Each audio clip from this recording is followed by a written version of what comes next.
My name is Larry Walther, and this is principlesofaccounting.com, Chapter 1.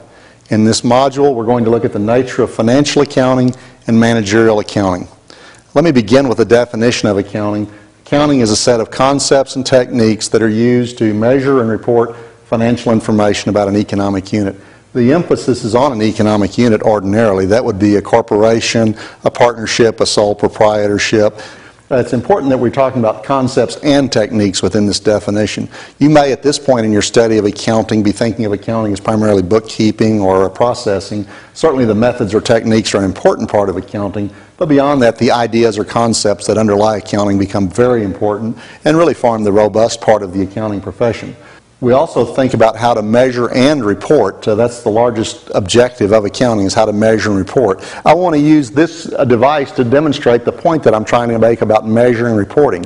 If you think about the company that deployed the huge investment to put up the cell towers and create the technology to allow these devices to occur, and the process by which they recover that through sales. You see, you've got a huge investment up front that's going to be recovered later through a revenue stream, and that revenue stream becomes very complex. If you perhaps buy an item like this for a nominal amount, $100 or $200 or $300, that's perhaps well below the company's cost to produce this item, and certainly doesn't consider the huge investment in infrastructure that supports these devices.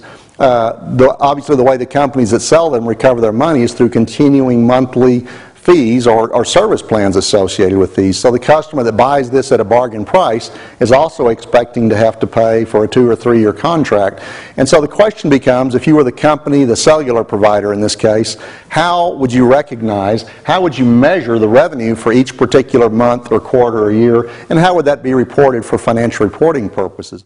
Accounting information is useful to business managers, owners, creditors, governmental units, financial analysts, employees, labor unions, and so forth. There's a broad group of interested parties in accounting information, which largely leads to a division of accounting between considering it as either financial accounting in nature or managerial accounting in nature.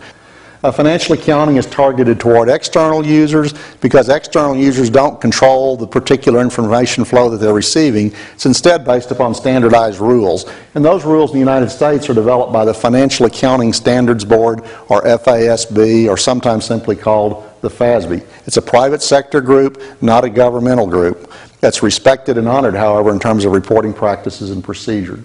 The FASB's global counterpart is the International Accounting Standards Board.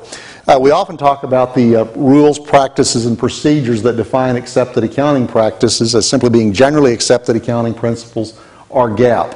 On a global basis, we refer to this as International Financial Reporting Standards, or IFRS. Recognize that the IASB and the FASB are working on a project of global convergence that will lead to harmonization of accounting standards, as well as perhaps even the unification of the standard setting bodies into a single standard setting body at some uncertain future date. Standardization is very much needed in this age of global exchange and global investment. It's simply imperative that all parties play by the same rules book in terms of preparing and presenting accounting information to facilitate those global business transactions in a meaningful way. Managerial accounting is targeted toward specific needs of management. It's often called internal reporting or cost reporting. It has areas of emphasis: business planning, business controlling, specific decision making. Should I make a capital investment in new machinery, or should I simply go along with the machinery I've got? It is not nearly as structured. There's no particular set of rules that drives or guides managerial accounting. It is instead based upon the needs of management of a particular company. Whether we're talking about financial accounting or managerial accounting, recognize that there's a need for a strong information system to reliably capture and summarize business information. And over the last 20 and 30 years, we've seen huge strides in the quality and character of information systems. This has really reshaped accounting. It's far less of a bookkeeping, record-keeping task. The computer handles much of that now. It's more dynamic, decision-making based discipline, not a bookkeeping task. There are limitations to accounting that you ought to be aware of up front. First of all, it's not a hard science. It is a social science. It involves subjective judgments and estimations that are necessary to develop specific accounting measurements for a particular period of time.